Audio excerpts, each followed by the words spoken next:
देखंतु राज्यर सभापति चतुर्थ थर हवा परे काली आमर प्रिय नेता मनमोहन सामल महोदय गत काली प्रभु जगन्नाथ दर्शन पाई जाइथिले।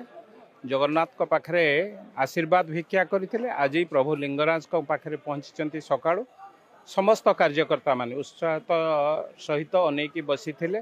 प्रभु को आशीर्वाद नेले, माँ को पाखकु मध्य गले माँ को आशीर्वाद नेले एवं राज्यवासी मंगल पाई ओडिशा विकसित हम ए कथा को आगु रखी प्रभु पाखे प्रार्थना कले। जो कथा राज्य सभापति कहले राज्यर विकास हवा दरकार एवं राज्य द्रुत गति रे अग्रगति करने दरकार ये प्रार्थना कले।